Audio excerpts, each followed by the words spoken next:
वर्ष का दूसरा एपिसोड जो है प्रस्तुत किया जा रहा है। इसके पहले वाले भाग में इस बात पे विशेष रूप से चर्चा किया गया कि नक्षत्र व्यक्ति जमीन खरीदने वालों का कौन सा नक्षत्र है और जहाँ जिस ग्राम में या जिस मोहल्ले में, जिस शहर के जिस मोहल्ले में जो है ज़मीन खरीद रहा है उसका कौन सा नक्षत्र नाम आता है। उस नक्षत्र मिलापक के आधार पे वहाँ पे बसना शुभ होगा कि नहीं होगा, ये पहले एपिसोड में चर्चा किया गया था। आज वाले एपिसोड में इस विषय पर ध्यान की कांकड़ी मिलान, विशेष करके कांकड़ी यानी कि व्यक्ति के नाम का पहला अक्षर और ग्राम के नाम का पहला अक्षर, इस दोनों के मिलापक पे अगर काकड़ी जो है आपका धन में बदल आती है तो वहाँ पे बसना शुभ रहेगा। आज का भी एपिसोड इसी पे निर्धारित है कि नहीं, हम जो है जहाँ ज़मीन ले रहे हैं वहाँ बसने पे मेरी आर्थिक स्थिति और मेरा अन्य जो है शारीरिक और ये सब की स्थिति जो है वो ठीक रहेगी कि नहीं रहेगी, उसको हम कैसे जानें, इस विषय पे जो है इसमें चर्चा किया जाएगा। विशेष रूप से इसमें पुकार नाम लिया जाता है। जमीन वास्तु से संबंधित जो है जब मिलापक किया जाता है तो पुकार नाम पे ही लिया जाता है।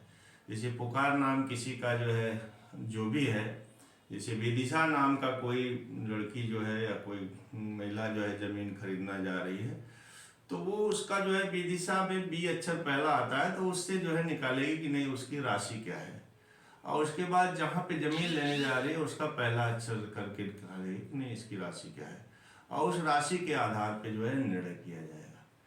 विशेष रूप से पुकार नाम से ग्राम की राशि, अगर व्यक्ति की राशि से ग्राम की राशि जो है दूसरा, नवा, पांचवा, 11वां, 10वां अगर पड़ती है तो वहाँ पे बसना जो है शुभ माना जाता है।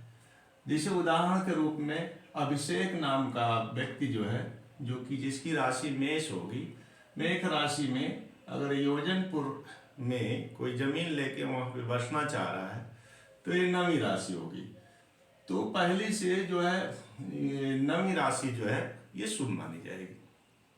तो एक तो आधार ये है कि ये देख ले कि नहीं इस तरह की राशि में एक दूसरा राशि आए, जैसे कि अपने नाम से जिसका जो राशि है उसके बाद फिर उसका दूसरा नंबर वाली राशि आए बसने वाली, या फिर जो है उसका 9वां नंबर आए, 5वां नंबर आए, 11वां नंबर आए, 10वां नंबर आए, इस तरह राशि है तो वो जो है उसका शुभ होगा।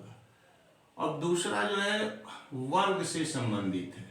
जैसे सब 8 वर्ग होते हैं हमारे वर्णमाला में, अ आ इ ई इस तरह अंग अ, ये पहला जो है वर्ग है।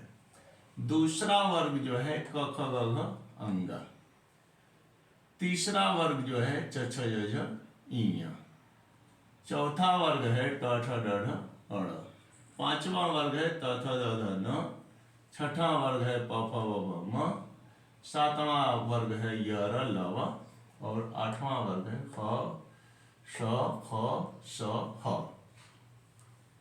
इन वर्गों के आधार पर पहला वर्ग जो है वो गरुड़ है, दूसरा बिडाल है, तीसरा सिंह है, चौथा श्वान है, पांचवा सर्प है, छठा मूषक है, सातवां मृग है, 8वां मेढक। पहले से 5वां वर्ग जो है एक दूसरे का दुश्मन होता है। जैसे गरुड़ का दुश्मन सर्प है, बिडाल का दुश्मन जो है ये जो है मूषक है, सिंह का दुश्मन जो है मृग है, इसी तरह श्वान का जो है मेढक है। तो इस तरह देखा कि 5वां वर्ग में भी जो है संबंध ठीक नहीं दिख रहा है। तीसरा आधार है कि जिसको जमीन खरीदना है, मान लीजिए किसी को जमीन खरीदना है तो हम इस वर्ग में देखेंगे कि उसकी वर्ग संख्या कौन सी है। और मान लीजिए जमीन खरीदना है, उसकी वर्ग संख्या में 2 की गुणा किया जाएगा। जैसे शिवाजी नाम के व्यक्ति को जमीन खरीदना है, और जमीन कहाँ खरीदना है, इसमें जो है वो तिलमापुर नामक स्थान पे वो जमीन देख रहा है। तो शिवाजी का वर्ग संख्या 8वीं हुई, अब 8वीं वर्ग संख्या में 2 का गुणा कर दिया गया और उसके बाद ग्राम संख्या जो है तिलमापुर तथा दधन जो है तिलमापुर जो है ये 5वीं वर्ग संख्या है। तो शिवाजी 8वीं वर्ग संख्या गुणे 2 और धन 5 ये सब मिला के 21 हुआ।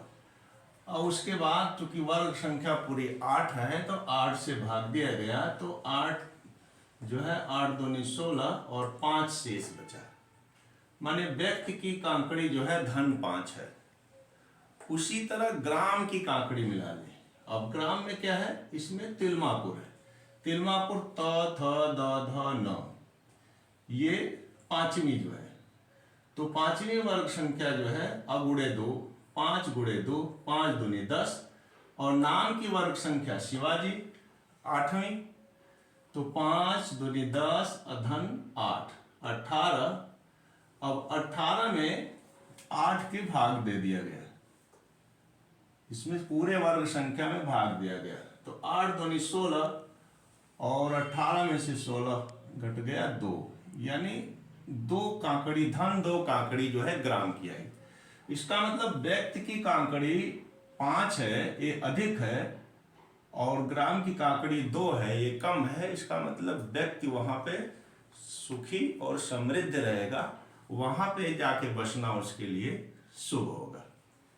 इसी आधार पे एक सूत्र और जो है वास्तु सारणी में मिलती है। इसमें नारदादि वचन साध्य वर्ग पुरा स्थापत्य, इसका तात्पर्य यह दिया गया है कि ग्राम की वर्ग संख्या, इसी उदाहरण को हम ले लेंगे शिवाजी के उदाहरण को ही और तिलमापुर के। तो ग्राम की वर्ग संख्या, इसमें ग्राम की वर्ग संख्या माने तौथ दौध न ये 5वीं। 5 को हम एक जगह लिख लेंगे। 5 को लिख लेने के बाद और फिर व्यक्ति की वर्ग संख्या, इसमें खरीदने वालों की वर्ग संख्या तो शिवाजी माने ये 8वीं। 8 को हम उसके बगल में लिख लेंगे बाएं तरफ। तो 5 और 8 बाएं हो गया 85। उसी तरह दूसरा भी निकाल लेंगे, इसको उलट देंगे। इसमें जो है खरीदने वालों की वर्ग संख्या को लिख देंगे, यानी शिवाजी को 8 और फिर इसमें तिलमापुर के जो है ग्राम की वर्ग संख्या को 5, यह 58 हुआ। इन दोनों को हम 8 से भाग देंगे। एक को 8 से भाग देने पर शेष 5 आ रहा है और दूसरे को फिर 58 को 8 से भाग देने पर शेष 2 आ रहा है, यानी ऊपर वाली ही चीजें आई। यानी 5 कांकड़ी धन 5 और इसके बाद ये धन 2। इसका मतलब खरीदने वालों की काकड़ी अधिक है, इसलिए इस ग्राम में बसना जो है ये आप निष्कर्ष रूप से सही हो गया कि नहीं यहाँ पे ग्राम में बसना ठीक है और यहाँ पे जमीन व्यक्ति लेकर और सुखी समृद्ध जीवन व्यतीत कर सकता है। इस तरह वास्तु से संबंधित जो है जमीन खरीदने की जो विधियां बताई गई है उसमें 2-3 मुख्य है। आगे के एपिसोड में ये दिया जाएगा कि नहीं हम जमीन को देखें और कैसे समझ में आए कि नहीं ये जमीन जो है यहाँ ये ठीक जमीन है। जमीन का जो है कैसे डिसाइड कर कैसे विचार किया जाए कि नहीं इस जमीन को हम लें, इस जमीन का आकार प्रकार ये सब का कैसे जांच किया जाएगा, ये हमारे तीसरे एपिसोड में रहेगा। और हमारे इस चैनल को अवश्य ही सब्सक्राइब करें जिससे वास्तु सीरीज की जितने भी एपिसोड हैं आप देख सकें। बहुत बहुत धन्यवाद। जय श्री राधे।